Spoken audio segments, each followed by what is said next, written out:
Right, week 17, we got the Ravens versus the Packers. I'm looking for subscribers, so if you look at the lower right and subscribe, that would be great. All right, let's get into this. So Green Bay is favored by 2.5. I'm going to be taking Baltimore. The model has it really close, so that 47 to 53. That if I run this model a few more times, it might come out 51-49. Either way you slice it, it's going to be a close game. When I go through and look at more of the recent uh, history and then the injuries, that's where I just get concerned about Green Bay. I will say this: the big thing to watch is going to be whether or not Jordan Love is playing. He was taken out of the last game with a concussion. I don't know how bad it is. Uh, and even if he does come out and play, that's what these numbers are really banking on is the previous history. But with that, if you look at even with them playing, I don't think that their recent history, they're struggling with something. They're banged up.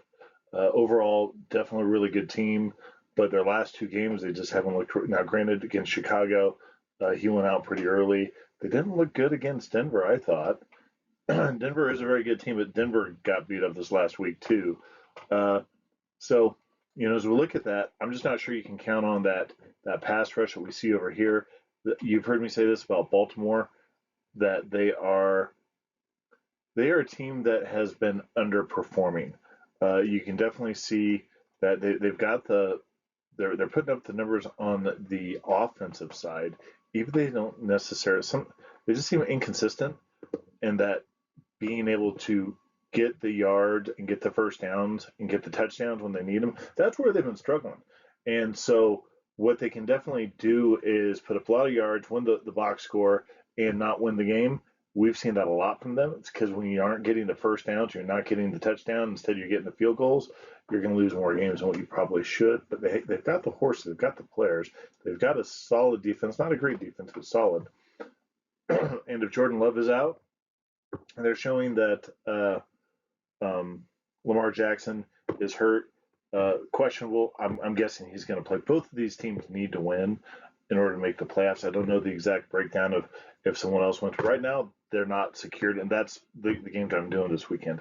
I don't like making picks this time of year to where it doesn't matter if a team wins or loses. It's really hard to pick that. So let's go ahead and get into the matchups here. So one of the first things is, and you see this with Baltimore, they're really good at emphasizing that run is what we see here. The pass is going to be a little bit subdued, seeing slightly less passing. We see over here with Green Bay. Now with Green Bay though, if Malik Willis is playing, all bets are off. He is. I don't think he's. Jordan Love is number one for a reason, um, and then they're going to have to shift to this running game. Not that they can't run. You see some of these high numbers over here. That's what they're going to need to be able to do if Malik Willis is playing. But with that, Baltimore is an excellent team. They should be finding their footing and getting their act together, even though they really had a bumpy start to the season. Let's kind of come over here to the right now. Um, One thing you got to say is Green Bay, they've been protecting the quarterback. Anytime you've got a running quarterback like Baltimore, sometimes they just run away from their blocking and they get in a situation to where they'll hold the ball too long and they can get some of those sacks. That's par for the course. Pretty equal when it comes to some of the Green Bay, the big plays, but I don't think these big plays happen if there's Malik Willis and no Jordan Love. Let's come down here to the bottom right. For the available player strength. So this number here is only if Jordan Love plays. If he doesn't play, it's down here. This number here is based upon that uh, Lamar Jackson is listed as questionable. If he plays, and just from what I read of his injury, it sounds like it's just a bone bruise on his back. I'm sure he's going to be sore. It's going to suck playing in that cold with a sore back, but you got to make the playoffs. So unless there's surgery coming, I have a feeling we're going to see Lamar Jackson out there playing. In which case, you're going to see that number bump right up to here, and then you notice they've got a fantastic offensive line. Whereas notice we're not missing data here. This is saying that the Green Bay offensive line is looking like shit. Their guys aren't there. When you come over here to the right, they've got guys, they're just hurt. So when you got the second string guys, third string guys in, that's really hard. And then when you've got a hurt quarterback or quarterback with a concussion, doesn't bode well. And then you come over here, you got a really stout defense. The key to the game is going to be turnovers. Often it is turnovers and special teams play.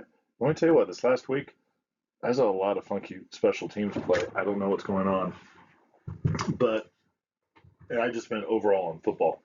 Um, but Baltimore, they've got definitely a healthier team. They've got a more talented team. And when you look at just some of the recent games, I think Green Bay is hurt. They're beat up. They don't have their guys, and they're playing at a significantly lower level than what this top strength over here really indicates. And you can only do that for so long. And that's what I think we're seeing. Meanwhile, we're seeing a pretty darn healthy Baltimore, and I do expect to see Lamar Jackson. So with that, I'm taking the Ravens to win. All right, that's what I got. Drop me a note, comment, and like it if you subscribe. Thanks.